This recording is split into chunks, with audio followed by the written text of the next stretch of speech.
안녕하십니까. 2024년 1학기 두드림 프로그램에 참여한 결말동 팀의 박병훈, 김주은, 유도현입니다.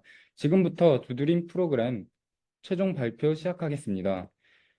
일단 두드림 프로그램 진행 과정과 법령안의 제안 이유를 설명드리고, 그 다음으로 주요 내용, 개정 법령안, 재정 효과, 그 다음에 두드림 프로그램 최종 소감을 말씀드리도록 하겠습니다. 저희는 두드림 프로그램을 진행하면서 1, 3주차에는 국내에서 발의되었던 생활 동반자에 관한 법률안을 비교 분석하였습니다.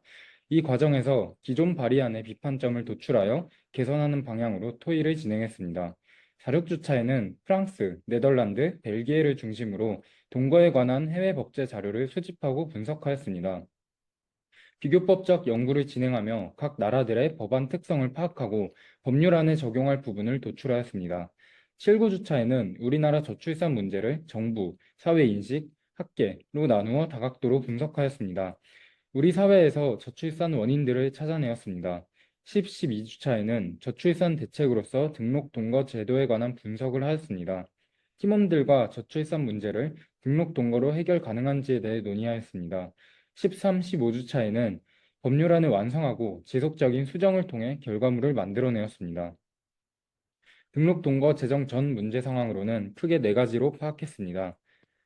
동거 상대방은 긴급 상황 시 보호자로 인정받지 못한다는 점, 혼외자에 대하여는 친모 일방이 과도한 책임을 진다는 점은 동거 가족에게 실질적인 부담을 안겨주는 문제 상황이라고 파악했습니다.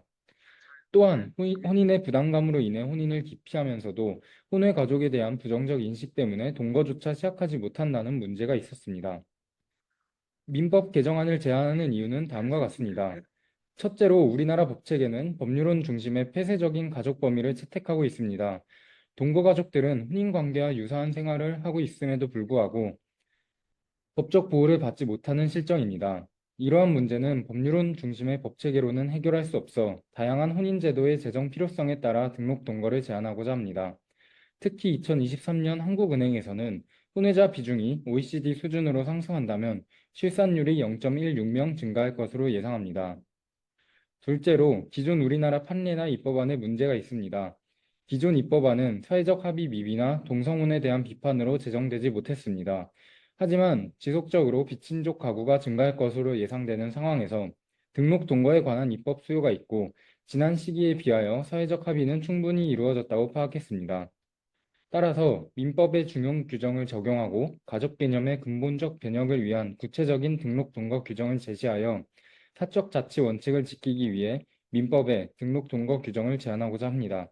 더하여 이는 공동체 해체 방지 기능과 다른 법률안의 연쇄적 개정을 통해 저출산을 방지하는 법적 기반을 마련할 수 있을 것이라 생각합니다. 다음으로 법률안 주요 내용을 설명드리겠습니다. 네, 다음으로는 주요 내용입니다. 주요 내용을 발표하기에 앞서 한눈에 보는 등록동거 재개정안에 대해서 알려드리겠습니다. 본격적으로 등록동거 제정안의 주요 내용에 대해 발표하겠습니다. 첫째, 등록동거를 추가하여 가족의 범위 확보에 따른 가족의 다양성을 확보하고자 합니다. 세계적으로 등록동거는 오래전부터 시행되고 있으며 이에 대한 우리나라 국민의 인식 또한 긍정적으로 변화하고 있습니다. 이러한 국민 인식의 변화를 수용하여 2023년 생활 동반자 관계에 관한 법률안이 제출되었으나 동성혼 허용 가능성 등의 지적을 받으며 통과하지 못하였습니다.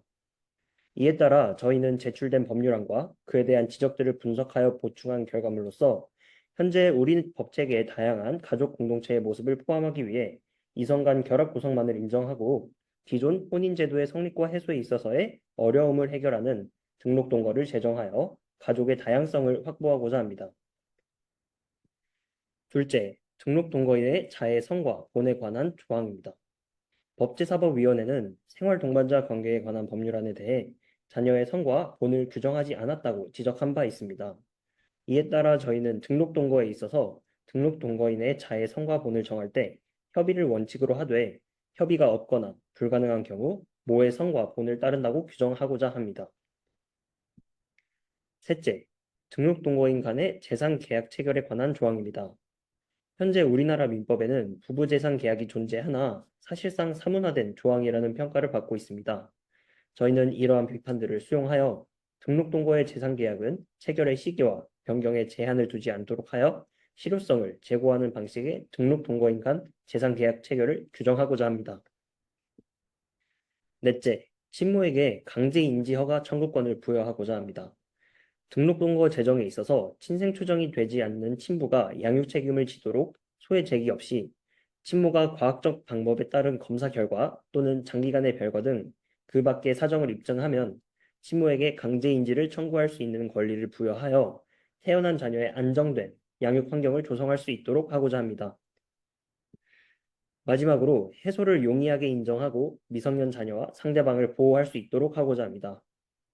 동거 당사자들은 혼인보다는 약한 인적, 사회적 결합이라는 점에서 손쉬운 해소 규정을 두어야 합니다. 다만 손쉬운 해소로 인해 미성년 자녀 보호와 상대방 보호에 문제가 발생할 수 있다는 점을 고려하여 미성년 자녀가 있는 경우는 해소에 관하여 가정법원의 판단을 고려하고 일방 당사자의 사망으로 인한 해소의 경우에는 재산 계약이 없어도 생존한 당사자 보호를 위해 공동 거소와 가제 도구의 용의권을 인정하는 방식으로 규정할 것입니다. 앞서 논의된 주요 내용을 바탕으로 완성된 민법 개정안에 대해 말씀드리겠습니다. 먼저 이번 개정안에서는 민법 제779조 제1항 제3호의 등록 동거를 추가하고 제781조 제7항을 새롭게 포함시켰습니다. 또한 민법 제4편 제3장 제6절에 등록 동거 항목을 신설하였습니다.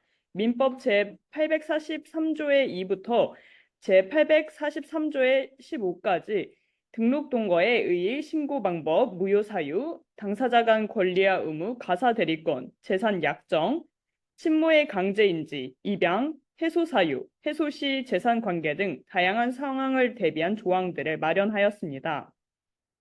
이러한 개정안이 제정되었을 때 기대되는 효과는 크게 네 가지로 나눌 수 있습니다. 첫째, 긴급 상황 시 동거인들이 보호자로 인정되어 신속하게 대처할 수 있게 됩니다. 이를 통해 보다 안전한 사회 환경을 조성할 수 있을 것입니다. 둘째, 현재 친모 일방의 양육 책임 문제가 빈번하게 제기되고 있는데 등록동거 제도를 통해 당사자들 간의 자녀 양육 책임이 강화될 수 있습니다. 이는 자녀의 복지 향상에 큰 기여를 할 것입니다. 셋째, 혼인보다 부담이 적은 제도로서 등록동거는 저조한 혼인율 및 출산율을 높이는 데 도움이 될 수 있습니다. 이는 사회 전반에 긍정적인 변화를 가져올 것입니다. 넷째, 등록동거 제도를 통해 혼외 가족에 대한 부정적인 인식을 개선할 수 있습니다. 이를 통해 다양한 가족의 형태가 존중받는 사회를 만들 수 있을 것입니다.